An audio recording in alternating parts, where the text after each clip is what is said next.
Damos comienzo a un nuevo programa, Servidores de Dios. Quien te habla es Manuel Cornejo. Estaré compartiendo la palabra de Dios y lo haré de una manera expositiva, versículo a versículo. Y en esta ocasión será la Epístola de Santiago, capítulo 1 y versículo 5, donde dice: Y si alguno de vosotros tiene falta de sabiduría, pídale a Dios, el cual da a todos abundantemente y sin reproche, y le será dada. Cuando las pruebas se producen, la pregunta ¿el por qué? Siempre surge. Ya que el cristiano sabe, o mejor dicho sabemos, que estamos bajo la mirada protectora de Dios y además vinculado a su amor inquebrantable, como así señala Romanos capítulo 8 y versículos 31 al 39. Por tanto, cada cristiano y cada cristiana conocemos también que somos hijos e hijas del Padre Eterno, como así señala Romanos capítulo 8 y versículo 16, donde dice: El Espíritu mismo da testimonio a nuestro espíritu de que somos hijos de Dios. Esa es también la razón de la sorpresa humanamente hablando de las pruebas, ya que cuando estamos en ellas, los cristianos, nos solemos preguntar ¿por qué permite Dios esto? Pero la realidad es que el creyente muchas veces no entendemos la razón de por qué de las pruebas. Y nótese cómo Santiago exhorta a que el creyente pida a Dios esa sabiduría que le permita entender las circunstancias por las que se producen precisamente las pruebas. Comienza con la conjunción sí condicional. Supone, por tanto, que esta situación de falta de sabiduría puede darse y de hecho se da en el creyente, es decir, en todos nosotros. Y Santiago está diciendo: si alguno no tiene suficiente sabiduría para entender la prueba, por tanto, no se trata de sabiduría filosófica y por supuesto en modo alguno tiene que ver con la sabiduría para interpretar la Escritura, como algunos interpretan sacando el texto del contexto, sino que es la sabiduría para entender la razón de las pruebas. La forma verbal presente del indicativo en voz pasiva indica una situación persistente en cuanto a la falta de sabiduría. Y en el versículo anterior, el 4, las pruebas contribuyen a que el creyente no le falte cosa alguna. En este caso, algún creyente no ha llegado todavía al nivel de sabiduría necesaria para entender dichas pruebas. Nótese que esta sabiduría no es simplemente el conocimiento teológico que tiene que ver con las verdades de la vida cristiana, sino el práctico que permite apreciar las circunstancias con su problemática en el justo valor en que se debe ser entendida por el cristiano y que capacita para saber sufrir. De manera que cada uno debemos de superar nuestro orgullo humano y lo debemos de superar para poder así entender que necesitamos sabiduría divina para entender las pruebas. Y el recurso para adquirir dicha sabiduría está en Dios mismo, fuente de todo conocimiento.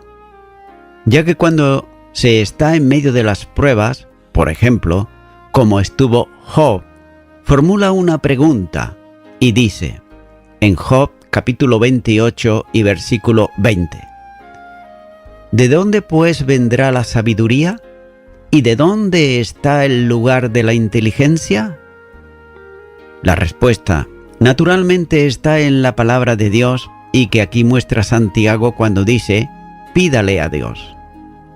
Más adelante, dirá que es de Él, de quien procede toda buena dávida y todo don perfecto en el versículo 17. La solución, pues, a la falta de sabiduría está precisamente en la oración. Nótese que es interesante apreciar también aquí la forma verbal que se utiliza pida, que es un presente de imperativo en voz activa, lo que indica primero un mandamiento que debe de cumplirse, que es el de orar, y en segundo lugar, una acción continuada, es decir, persistente, que mantiene la posición expresada en la oración hasta que reciba la respuesta de parte de Dios. Nótese que no se trata de reclamar algo a Dios, sino de pedirle. Es por tanto un ruego que descansa por fe en la gracia divina de Dios. Más adelante también dirá Santiago que Dios da mayor gracia. Santiago capítulo 4 y versículo 6. Lo que enseña que la sabiduría, para entender la prueba, no es un derecho, sino un regalo que solo Dios puede otorgar. El don de la sabiduría procede de la fuente de la sabiduría, como señala el proverbio, en Proverbios capítulo 2, versículo 6 y versículo 7, la primera parte, donde dice: porque el Señor da la sabiduría y de su boca viene el conocimiento y la inteligencia. Él provee de sana sabiduría a los rectos. Por tanto, la manera de recibir la sabiduría consiste en pedirle a Dios. Y el Señor Jesús enseñó a perseverar en las peticiones, cuando dice en Mateo 7:7: pedid y se os dará, buscad y hallaréis, llamad y se os abrirá. La liberalidad de Dios está dispuesta a socorrer a todo hijo que le pidan. Y Santiago enseña que Dios da a todos generosamente, ya que los recursos de Dios y su gracia son infinitos. Por tanto, el don que otorgará de sabiduría es también grande, sustentado en su generosidad. Así pues, nadie dude que puede recibir abundancia de sabiduría. Dar es una de las características propias de Dios, ya que cuando algún creyente acude a Él en petición, sus recursos de sabiduría serán prodigados sin que se le pida nada a cambio. Una nueva característica de la respuesta divina para quien pide sabiduría es que le será otorgada sin reproche. Contrariamente a los hombres que muchas veces reprochan a quienes solicitan de ellos un favor, por el contrario, Dios concederá sabiduría sin reproche a quienes la pida. El Señor no se enoja con quien viene a Él pidiendo sabiduría para entender la razón de la prueba. Y sigue diciendo este versículo: y le será dada. Nótese que Dios cumple la promesa de dar a quien pida, como dijo el Señor Jesús en Mateo capítulo 7 y versículo 8. Porque todo aquel que pide, recibe. Ya que donde haya un corazón que pida sabiduría, Dios escuchará la oración. Y nótese que la puerta no se abrirá siempre al primer llamado, ni la respuesta aparecerá en una búsqueda breve, ni el pedido recibirá siempre provisión de forma inmediata. Ya que el que ora debe de entender que el tiempo de Dios no siempre coincide con el tiempo deseado por quien pide. Aguarda en esperanza sin perder la confianza en quien ha prometido dar más abundantemente de lo que pueda pensar aquel que pide. Efesios capítulo 3 y versículo 20. Por eso también se exhorta al creyente. En la epístola a los Hebreos capítulo 10 versículos 35 y 36 dice: No perdáis pues vuestra confianza, que tiene grande galardón, porque os es necesaria la paciencia, para que, habiendo hecho la voluntad de Dios, obtengáis la promesa. Continúa ahora con el versículo 6, donde dice: Pero pida con fe, no dudando, porque el que duda es semejante a las ondas del mar, que es arrastrada por el viento y echada de una parte a otra. Téngase en cuenta que la oración eficaz es aquella que va sustentada en la fe. Y nuevamente se establece la condición al modo de mandamiento al estar el verbo de modo imperativo. Así que orar de este modo implica la aceptación firme en la bondad benéfica de Dios, que da al que pide. La fe aquí no es tanto una aceptación intelectual o tal vez teológica acerca de Dios y de su capacidad que otorga las peticiones, sino una vinculación en dependencia del Dios mismo. También implica no solo la certeza, sino también la confianza profunda y personal en la fidelidad de Dios.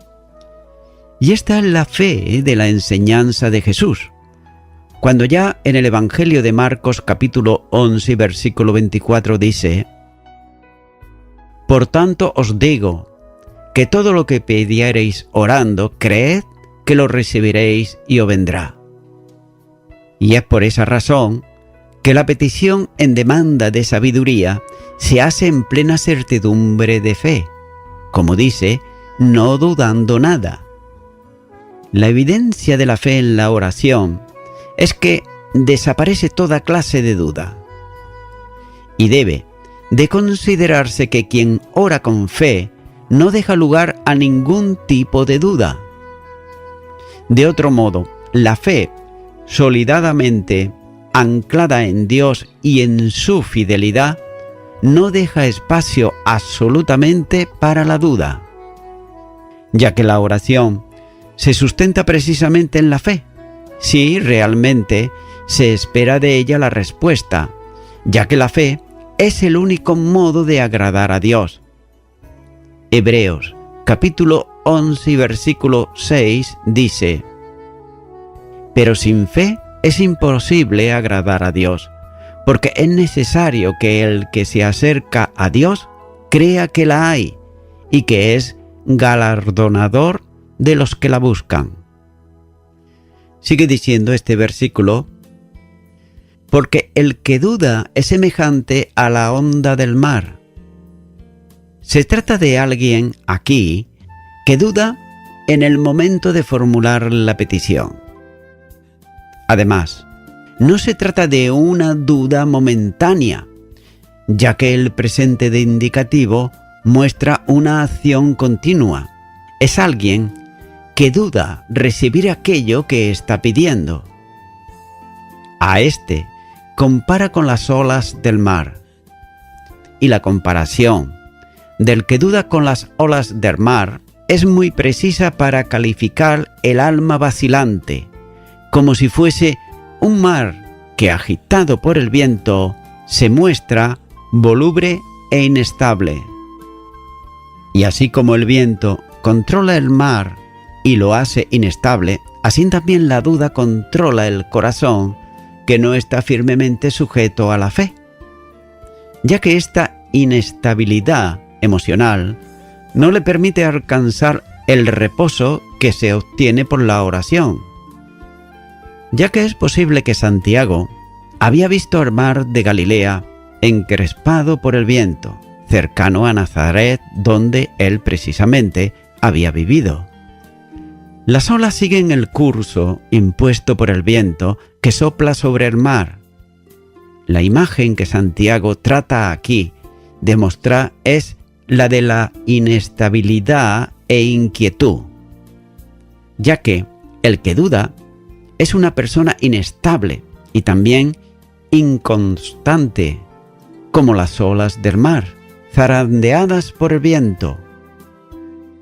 Con ello pone de manifiesto el resultado de la duda sobre el corazón. Continúa ahora con el versículo 7, donde dice: no piense, pues, quien tal haga, que recibirá cosa alguna del Señor.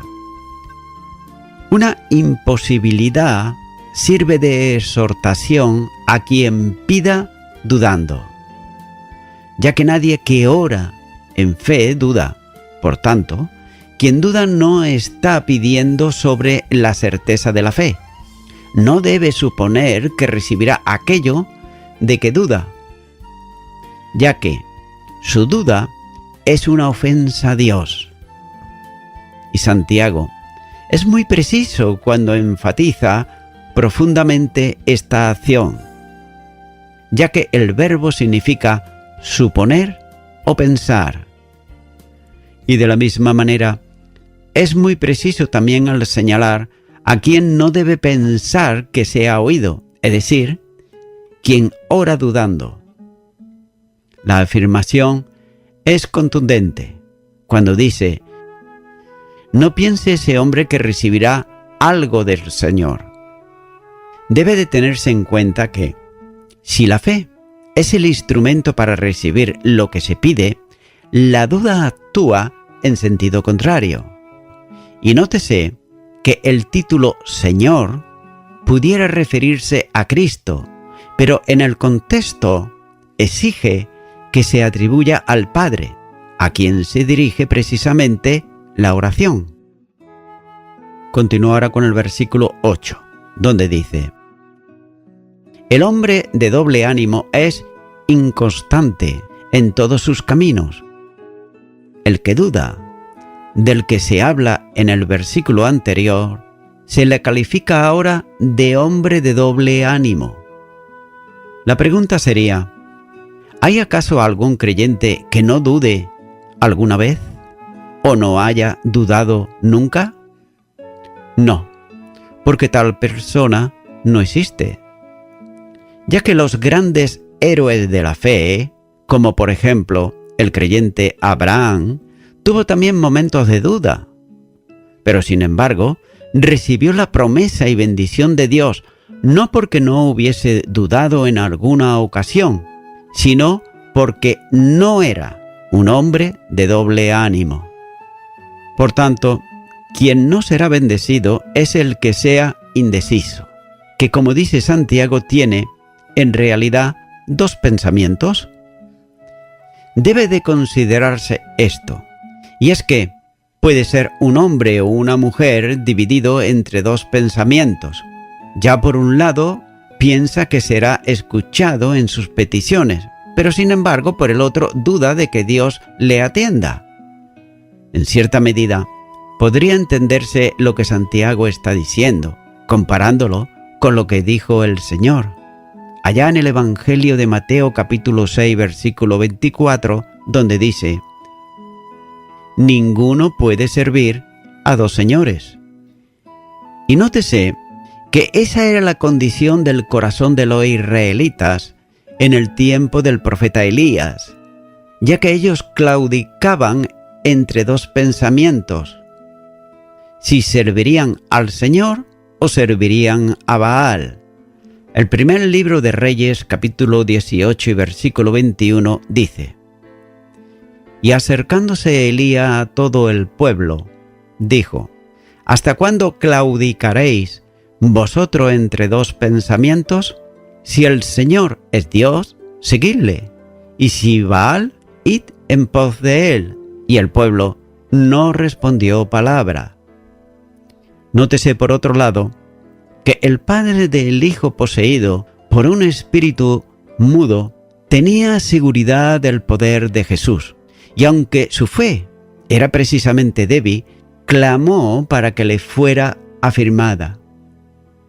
Nótese lo que dice el Evangelio de Marcos capítulo 9 y versículo 24, cuando dice: e inmediatamente el padre del muchacho clamó y dijo: creo, ayuda mi incredulidad. Así pues, el padre del muchacho recibió lo que pedía, porque su corazón no estaba dividido Había firmeza en su decisión de implorar al Señor y esperar, además, en Él. Y Santiago dice que el hombre de doble ánimo es inestable en todos sus caminos. Esto quiere decir que este hombre es indeciso y duda en todo aquello que hace. Ahora bien, ¿es solamente el varón el que duda? Consideremos lo siguiente, ya que es interesante apreciar el uso de varón para referirse al que duda. Pero con toda seguridad utiliza aquí el término en modo genérico para referirse a persona, pero la semántica de la palabra hace referencia al varón en contraste con mujer. Sin duda alguna, que también las mujeres pueden tener el corazón dividido y también dudar, pero aquí la referencia apunta directamente a los varones. Estos, de doble ánimo, marchan por sus propios caminos, que en nada se ajustan al camino de la fe, que agrada precisamente a Dios. Por consiguiente, ellos no recibirán lo que piden, no porque Dios no esté dispuesto a darles la sabiduría que necesitan, sino porque ellos dudan de que eso sea posible.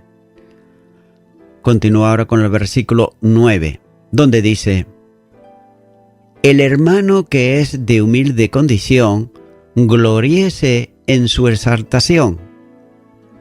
En la iglesia primitiva, como en todas las épocas, hubo hermanos al igual que hoy humildes, de condición modesta, incluso pobres.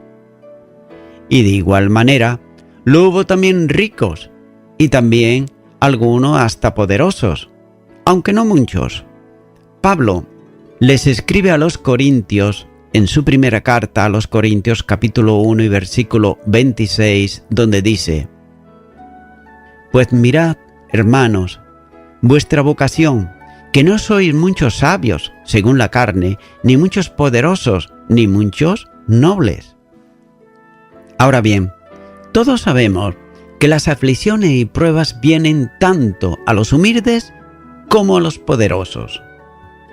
Santiago está intentando llevar a la convicción de los lectores que en medio de las dificultades, el gozo del Señor debe ser el elemento presente en la vida del cristiano. Y aquí, concretamente, se dirige al hermano de humilde condición, literalmente al pequeño.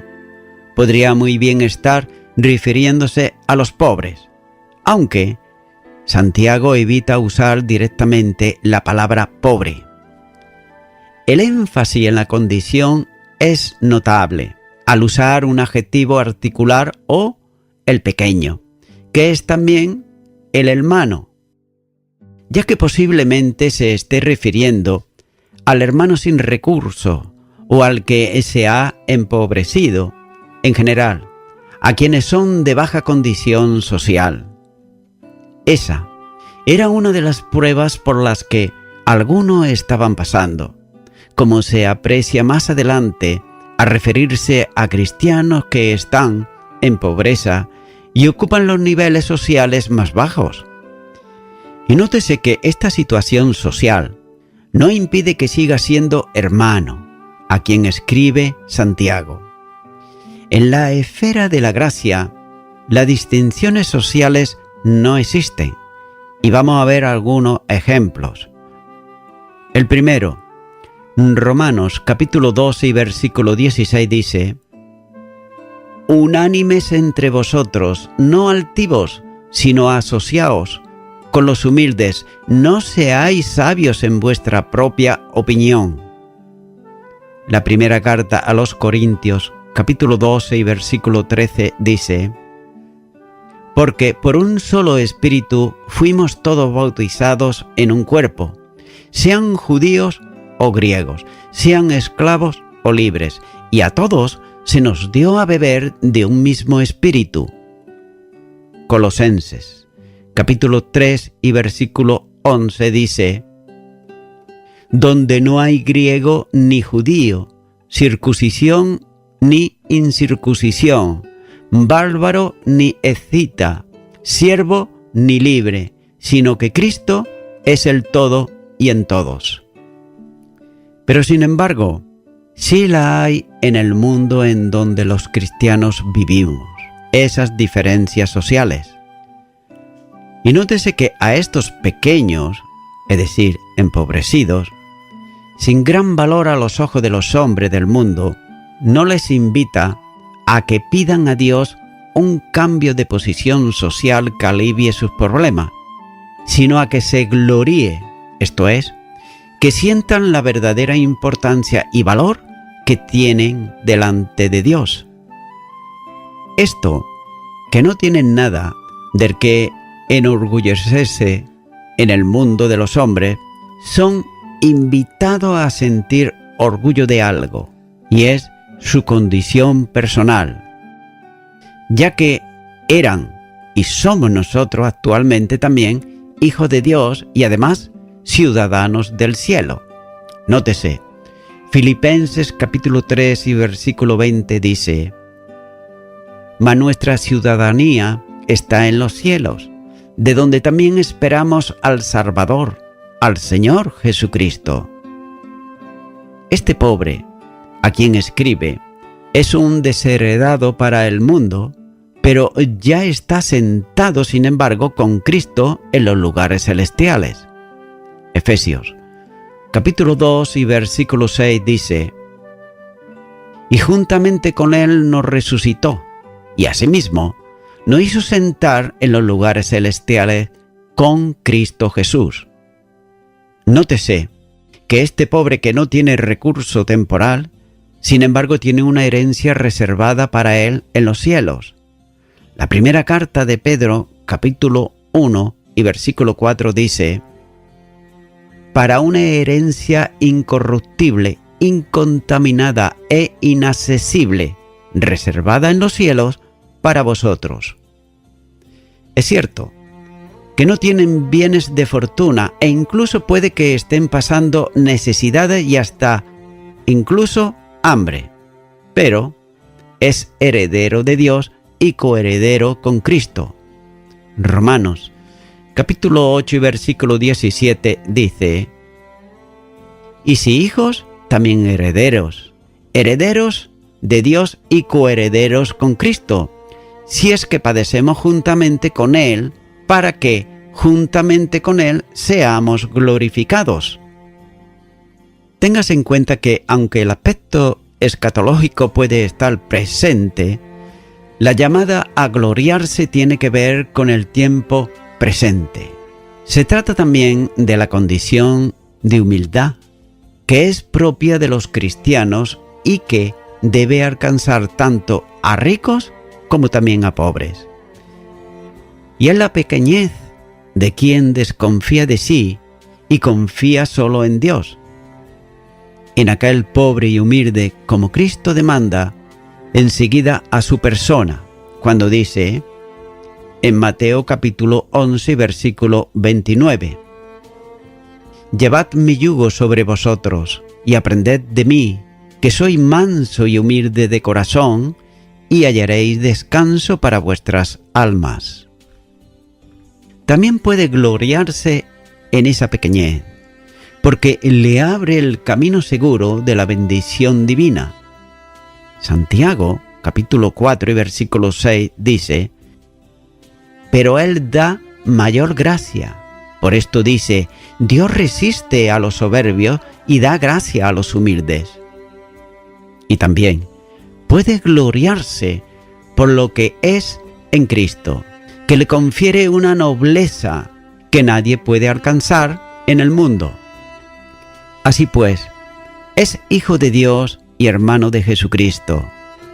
Son pobres ante el mundo, pero sin embargo son ricos para Dios. A esta condición apunta Santiago cuando exhorta a quienes son pequeños para gloriarse en su exaltación. Y voy concluyendo ya con esto. Santiago se dirige al hermano que es de humilde condición, es decir, el santo que era económicamente pobre y que representaba a la mayoría de los creyentes judíos, perseguidos y dispersos, a quienes Santiago les escribía. Debe de tenerse en cuenta que estos hermanos, es indudable que muchos de ellos habían disfrutado alguna vez, al menos en cierto sentido, de una buena posición económica, pero se le había confiscado las casas y otras posesiones, o lo habían tenido que abandonar al huir de sus perseguidores. En este momento, el común determinador de ellos era la pobreza. Estimado y estimada oyente, algo parecido le ha pasado y le sigue pasando en el día de hoy a muchas personas, que antes de la crisis global tenían trabajo, tal vez negocios y hasta trabajadores a su cargo. Pero sin embargo, hoy en día, la realidad es que no tienen absolutamente nada y se ven en muchos casos obligados a emigrar fuera de su patria, ir a otra tierra, incluso viven en las calles porque no tienen casa. Y esta es la realidad actual. Estimado y estimada oyente, tal vez tú seas una de esas personas que antes estabas bien económicamente, pero que ahora no es así, ya que no solamente perdiste el trabajo, sino también a aquellos que se llamaban amigos, pues se han ido cada uno por su lado, y algunos incluso han perdido hasta su propia familia. Téngase en cuenta que el hombre suele hacer diferencias entre el que tiene una economía y el que no tiene absolutamente nada. Sin embargo, Dios no hace esa clase de distinciones, ya que Él mira al corazón de la persona y por tanto sabe de su necesidad y también sabe si realmente la persona le busca a Él de todo corazón. Es por eso que, amigo y amiga oyente, si tú estás buscando a Dios, hoy puedes hallarle. Mira lo que dice la palabra de Dios en Jeremías, capítulo 29 y versículo 13, dice: «Y me buscaréis y me hallaréis, porque me buscaréis de todo vuestro corazón». Amigo y amiga oyente, ¿estás tú buscando a Dios de todo tu corazón? Si es así, yo te animo a que tú ahora hagas conmigo una oración de fe para aceptar a Jesucristo en tu corazón como tu único y suficiente Salvador. Ora conmigo y repite ahí a donde estás. Dios eterno, oro a ti en primer lugar para pedirte perdón por mis delitos y pecados. He sufrido desprecios, me han señalado con el dedo, tenía antes una posición y ahora no tengo nada. En este momento yo te abro mi corazón y te recibo a ti, Jesucristo, como mi único y suficiente Salvador. Y ahora sí que podré decir que tengo en mi corazón al Creador, al Sustentador y al Salvador de mi vida. Gracias, en el nombre de Jesús. Amén.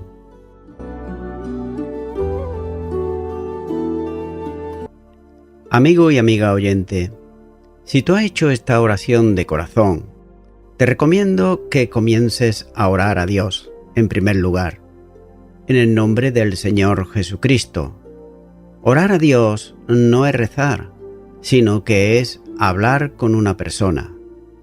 También te recomiendo que leas la palabra de Dios y lo hagas a diario. Comienza, por ejemplo, con el Nuevo Testamento.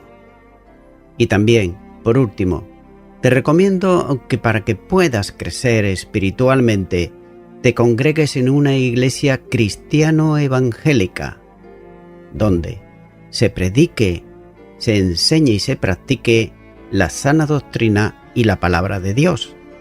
Congrégate ahí y con el tiempo podrás crecer espiritualmente y también servir al Señor Jesucristo. Que Dios te bendiga. Y a toda la audiencia, nuevamente ya me estoy despidiendo de todos ustedes y será hasta el próximo programa. Que Dios os bendiga a todos.